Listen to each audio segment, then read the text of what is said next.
Aujourd'hui, comment vivez-vous l'absence de votre mari? Écoutez, c'est démoralisant et surtout quand tu sais que c'est de l'arbitraire et que c'est fait justement pour créer ce chaos. C'est vraiment dommage. Je suis désolé au XXIe siècle qu'on ait recours, qu'un pouvoir ait recours à ces pratiques d'un ancien âge pour faire valoir ce qu'il veut. Alors qu'après avoir dirigé ce pays pendant 10 ans, il avait autre chose. Aujourd'hui, il aurait eu d'autres arguments pour convaincre le peuple de Guinée au lieu de le faire par la force et par la violence. Justement, votre mari est en prison aujourd'hui. Est-ce qu'il n'a pas de soucis de santé qui nécessitent un suivi régulier? Non, pas du tout, pas du tout. Moi, mon mari, il n'a aucune maladie vraiment qui nécessite, je crois, un traitement, une chose. Non, pas du tout. Il Est-ce est en que... bonne santé, Ouais. il a un bon moral et il est prêt à répondre partout où on va l'appeler, mais il reste sur sa position et il va continuer le combat pour la démocratie dans ce pays. Est-ce que vous savez les conditions de détention de votre mari? Oui, de toute façon, il n'y a pas de conditions extraordinaires, même dans nos prisons, à plus forte raison dans les lieux de détention provisoires. Il est là-bas comme tous ceux qui sont là-bas. Il n'y a pas de conditions particulières. Est-ce que vous avez pu le rencontrer depuis ou Oui, échanger avec lui? je le rencontre tous les jours et j'échange avec lui. Quel est son moral? Très bon.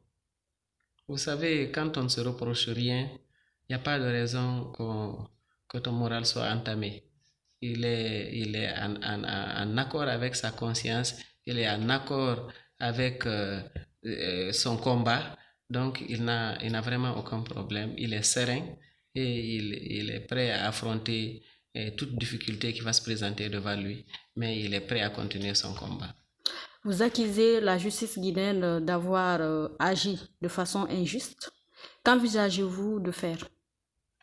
Écoutez, la justice suit son cours. Malheureusement, nous savons ce que c'est que notre justice. Nous allons voir jusqu'où ils veulent aller et après on verra. Votre dernier message? Mon dernier message, je voudrais le lancer à Alpha Condé pour lui dire qu'il s'est trompé de route. Que quand quelqu'un veut diriger un pays, il ôte le manteau d'opposant. Il devient président. Et il a à gagner en réunissant les Guinéens, en mettant tous les Guinéens au même niveau et en cherchant à faire le bonheur des Guinéens. Mais si il regarde derrière lui, vraiment, je peux dire que son bilan n'est pas religieux. Ne serait-ce que par le nombre de morts depuis qu'il est au pouvoir. Et surtout, quand c'est les jeunes, c'est la jeunesse, c'est l'avenir de ce pays qui est la première victime. Donc, je pense qu'il doit revoir sa copie, il doit revoir son agenda. Mais de l'autre côté, je vais quand même rappeler au peuple de Guinée, surtout à ses dirigeants d'aujourd'hui, que mon mari n'est pas n'importe qui dans ce pays. Il a occupé de hautes fonctions. Il a été membre du gouvernement pendant plus de 10 ans, gouverneur de la Banque centrale. Donc, il a travaillé pour ce pays. Ce qui veut dire simplement, c'est un patriote. Pour ceux qui l'ont approché savent qu'il aime ce pays.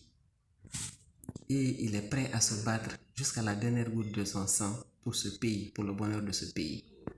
Donc, c'est pas lui qui va vouloir faire du mal à ce pays. Je sais quels ont été ses efforts pendant l'attaque rebelle en 2000. Il était au gouvernement. Je sais qu'est-ce qu'il a fait. Je sais quel était son état d'âme. Ensuite, mon mari, il a enseigné presque tous les hauts cadres aujourd'hui de la Guinée qui sont ici, y compris le Premier ministre. Normalement, en Afrique, dans notre tradition, on a toujours respect et obéissance pour ceux qui nous ont enseigné, aussi bien sur le Coran que sur le plan intellectuel. Mais malheureusement, C'est M. Kassory qui ose mettre son professeur en prison. Ça ne répond pas à nos traditions. Sans compter qu'il connaît très bien qui est Shérif Bah. Il sait ce qu'il a fait pour ce pays. Il sait de quoi il est capable.